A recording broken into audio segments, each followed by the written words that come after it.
Hello and welcome to Low Budget Gaming and welcome to another first Descendant video. So another updated build video, this time for Ultimate VIESSA. Just like Valby, VIESSA also got a couple of quality of life updates. They increased her base MP significantly not too long ago, and they've also added the instant cast mode, which also helps VIESSA quite a lot, in fact more than Valby. So if you look at the Descendant section here and when you press tab, you'll see the max MP is 300. This used to be a lot less, like 220 or something like that. I can't remember. But this has made a significant improvement to VIESSA. They've also reduced the cost of her skills quite a bit over the few patches in recent months. And as a result, you can now spam her abilities much more comfortably. VIESSA is one of those Descendants who does damage with all four of her abilities. So you do need MP, even though they don't, the skills don't cost a lot. The other thing, as I mentioned with the Valby video, is the instant cast. Now, instant cast here is even more important because you don't have to manually and precisely place down your fourth ability. So you just have some enemies, let's say, and wherever your crosshair is pointing, your fourth skill will just go over there.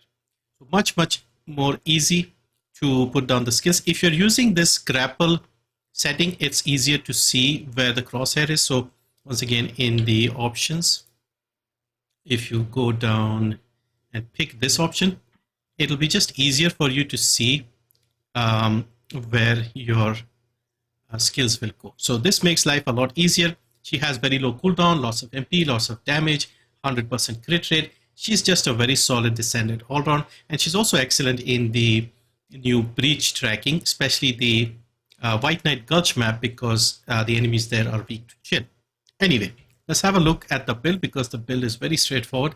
I'm once again sticking with the Absolute Zero. Recently, I saw some people trying out the Glacial Cloud. While that is good, you would still need a good Ancestors module to make that work. Plus, I don't like how the fourth ability works, like the soft throw. I just don't like it. It doesn't go very far. It seems like an underarm throw, and I just don't like it. So I'm sticking with Absolute Zero. The build here is very straightforward. She gets a lot of crit rate passively with the Absolute Zero, 15%. So getting her to 100% is not that difficult. Now, we have the usual focus on chill, focus on singular, because all her skills are singular type with the Absolute Zero mod. Then we go with two cooldown mods, MP Conversion, Nimble Fingers. We have one range mod, and I'm using Battle of Stamina as the HP mod just to get a bit more range duration on my skills. Then we have the usual crit mods. So we have Frontlines, Emergency Measures, Concentration. And normally without the Ancestors mod, we would be using Skill Insight. However, I got some crit rate on the Ancestors module, 132, which is more than the amount we get on the Insight. So we have crit rate, and I also got chill power boost ratio and crit damage. All of those things are handy. We don't really need cooldown here.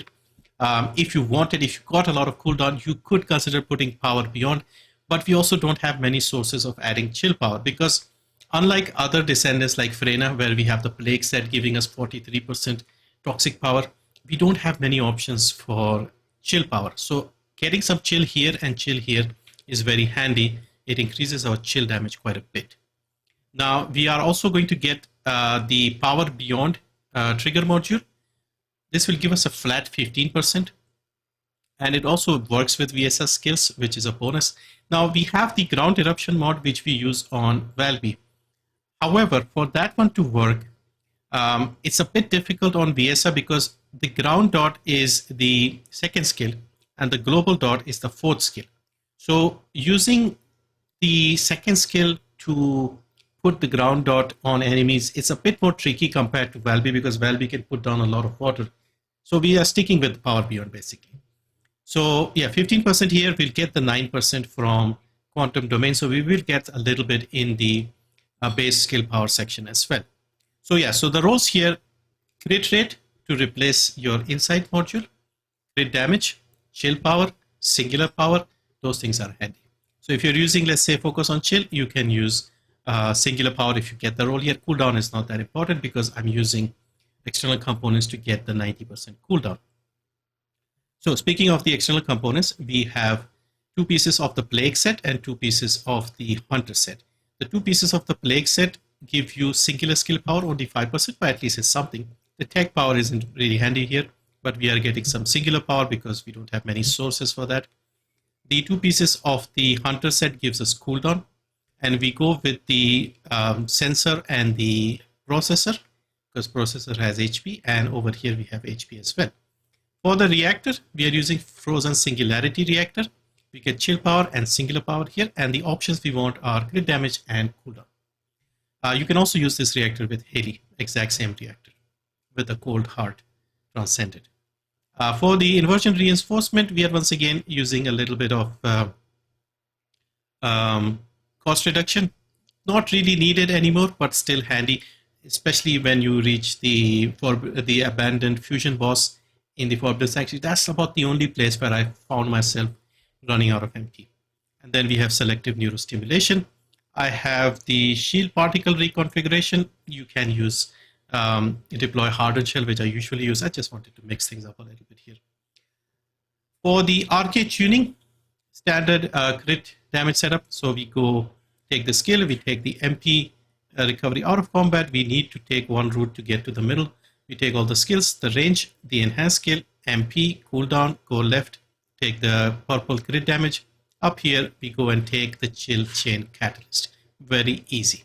Gun, anything. I have the Secret Garden in hand because I have 3 sprint cores on it, so it helps run faster. But you don't really need any specific gun for VIESSA. The skills are more than enough. So yeah, so that is VIESSA. I'll leave you with the Forbidden Sanctuary run and the breach tracking as well, because the breach tracking might get improved. They have mentioned in the patch notes that they're going to increase the rewards there. That's it for this one. Thank you for watching. See you next time.